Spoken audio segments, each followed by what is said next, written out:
হঠাৎ ওই রাতের শেষ প্রহরে নতুন কোন আগন্তুক যদি মুসলিম সেনা ছাউনির পাশে এসে দাঁড়ায় আর এই কান্নার আওয়াজ যদি শুনে, তাহলে সেই নতুন আগন্তুক মুসলমানদের সৈনিকদের ব্যাপারে নির্ঘাত সে ভুল ধারণায় লিপ্ত হবে। সে মনে করবে এখানে যারা কান্নাকাটি করতেছে এরা বুঝি কিছু ফকির আর সন্ন্যাসী, এরা বুঝি কিছু আল্লাহওয়ালা বুজুর্গ, এরা বুঝি খানকার মধ্যে অবস্থানকারী কিছু বুজুর্গ ছাড়া কিছুই না, আর এরা বুঝি আল্লাহর এই জমিনের মধ্যে কান্নাকাটি করা ছাড়া বুঝি কিছুই জানে না। এই হলো মুসলমান সৈনিকদের রাতের অবস্থা। হুম রুহবানুল লাইল।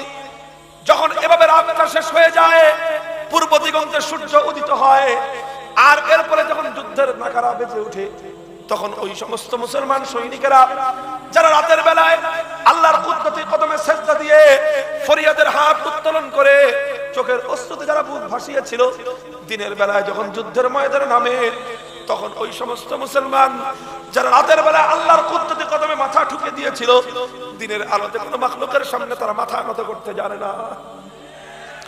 ওদের শপথ থাকে, শির দেগা নাহি দেগা আমামা, বেটা কল্লা কেটে দিতে পারবি কিন্তু কল্লার উপর থেকে রাসূলের সুন্নতের পাগড়ি খুলতে পারবি না। এটা হয় মুসলমানদের শপথ। যে মুসলমান রাতের বেলায় চোখের অশ্রুতে বুক ভাসিয়েছিল, দিনের বেলায় ওই মুসলমান কান্নাকাটি কি জিনিস জানে না। দিনের বেলায় তার চোখের দিকে তাকালে মনে হয় যেন জ্বলন্ত বারুদ ঠিকরে ঠিকরে বের হয়। যে মুসলমান রাতের বেলার চোখের অশ্রু দিয়ে বুক ভাসিয়েছিল, দিনের বেলায় ওই মুসলমান চোখের অশ্রু দেয় না, বরং দিনের বেলায় ওই মুসলমান শাহাদাতের রক্ত দিয়ে আল্লাহর এই জমিনটাকে রঞ্জিত করে দেয়।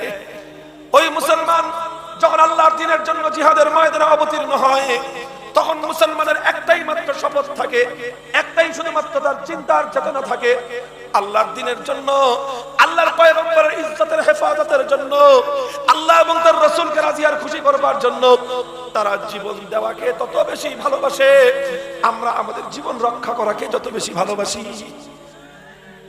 হুম রুহবানুল লাইলি ওয়া ফুরসানুন নাহার। ওরা হলো রাতের বেলার তাহাজ্জুদ গুজার, আবার দিনের বেলায় ওই মুসলমানরা হলো শাহসওয়ার।